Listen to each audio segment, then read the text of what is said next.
Hey guys, my name is Shrey Tiwari and I'm the director, editor, basically everything for the 3-minute short film I made recently called The Stream. I just wanted to get this quick video out basically explaining the film. I made this film as a part of my college applications process and also just to gauge where I am as a filmmaker because I've progressed a lot in my journey so far and this is a good milestone for me because I think this is personally for me this is my best work that I think I've made so far, and I'm really proud of it. And I just wanted to go through some shortcomings and also some like positives and my experiences making this film because it was really a fun one to make with Pranshu because we've had a lot of experiences with each other before. I just want to take some time and really explain what happened behind the scenes of this film and run through some things with you guys. So we're gonna go through the pre-production process, the production itself, then the post-production, and also obviously remember that I'm going to be going through the film, so I'll probably be showing some footage alongside me talking. So if you haven't seen the film already, the link should be down in the description below, but let's get started.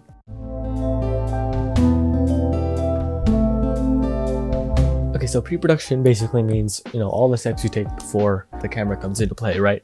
So for me, there were really two versions of this story. There was the version that I started making and then the version that actually you guys ended up seeing. The first version was actually called the shard. A shard being like something, glass when you break it, and they go into like these tiny little pieces. I wanted to call it the shard because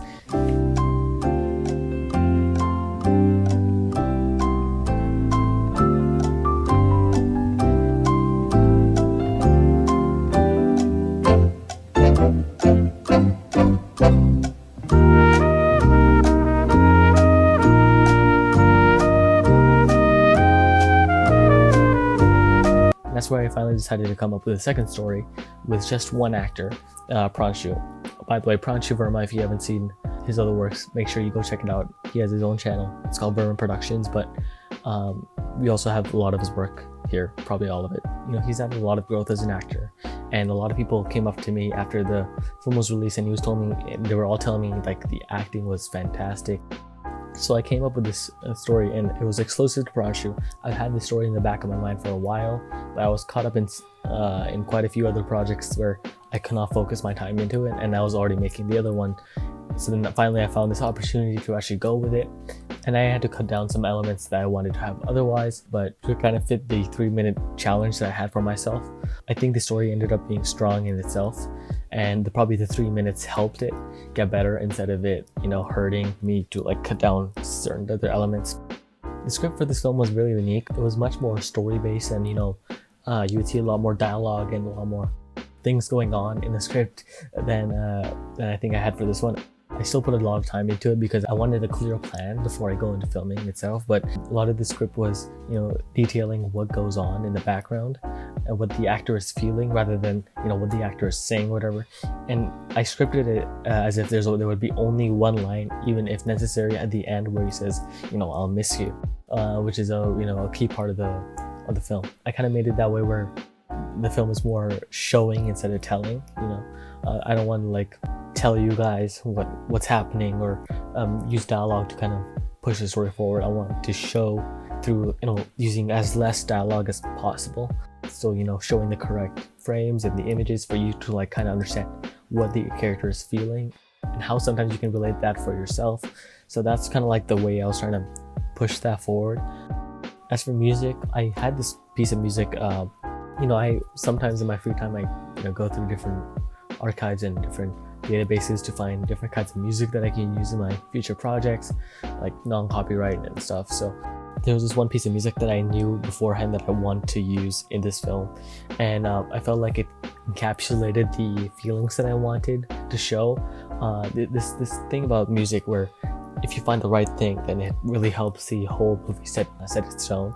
But if you find the wrong one, then it can mess up your message really badly. So I feel like the piece of music that I ended up choosing really helped the overall feelings that the character had, and I almost think of like the music as a character in this film because since there is no dialogue and there's no like actual talking between two different characters, so it's only really one person in the film. The music kind of helps build that the character's mental state as he's thinking about all of these themes of loneliness and maybe some guilt, maybe some regret, maybe of not spending time with whoever died.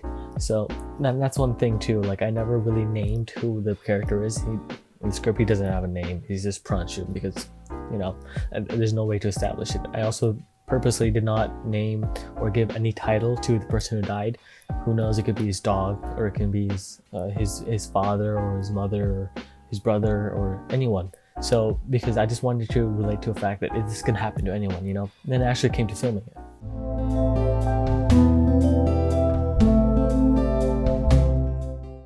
So the actual production was much shorter than we, anticipated it to be. I thought it would be more than 2 days, but it ended up only being 2 days long. To be fair, each day we kind of spend more time than we usually do on sets. Like, we usually spend like 2 or 3 hours for the other films that I worked on, but for this one, we spent, I think, well over 3 hours on the first work day, which is why we got most of it done, and the second day was just some B-roll and some extra scenes. I shot this on a Canon M50 with a Takstar mic. The mic was not as important, but I still needed some ambient sounds, some nature sounds, and I also wanted to get that one last line where he says, "I miss you." And the mic actually held up. It's only a $20 mic. It's a Takstar SC something. It worked out pretty well. So that was all of the stuff for the production itself. Now we move on to the post-production process.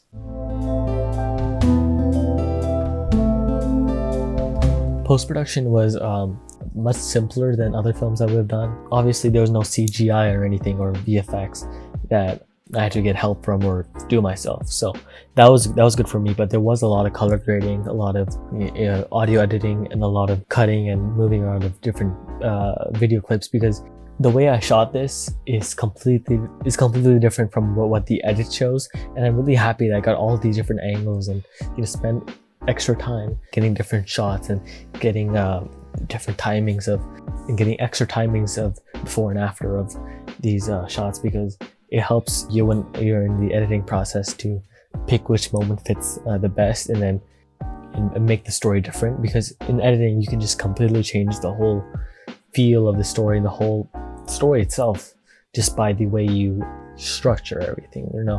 That stuff actually took a while. I remember coming back with the footage, and I spent 2 days in a row completely grinding. It was over the weekend, so I had some extra time. But I spent so much time just going through every minuscule thing and making sure it looks perfect. This is the first film that I did where I actually color graded by a pretty good margin. I actually color graded a lot of this film.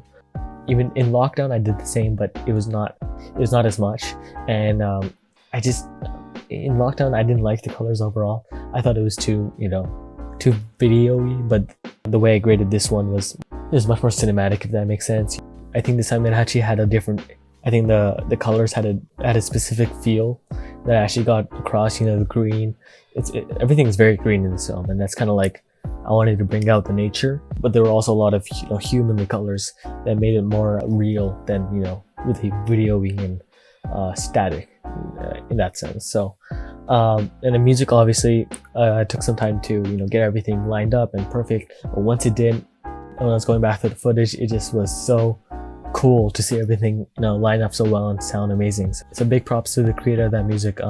They did a really good job, and it helped my film a lot, because that film, I think this music really identifies with this film and the emotions that come with it. There was also another version of the film that I submitted to colleges, just because I did get a lot of feedback from this film, a lot of positivity, but also a lot of constructive criticism, which is some things that I actually could have fixed in the editing process. So that was really helpful for me, and then I ended up making those changes, and I didn't post that again on YouTube because that would be, I don't know, that'd be weird, but I just submitted the alternate version to colleges. So it's basically the same thing. I just improved a few things, and I think it was a better overall film. Alright, so that's pretty much it for this video. I just went through, different things about the film itself, my experiences making this, but also what went on behind the scenes and behind the camera, all the planning, and the great time I had working with Pranshu. Obviously, look out for more content. It'll be coming out on this channel very soon. So again, thank you for watching, and I'll catch you on the next one. See you guys later. Thanks for watching. Look out for more content and check out these videos if you haven't yet.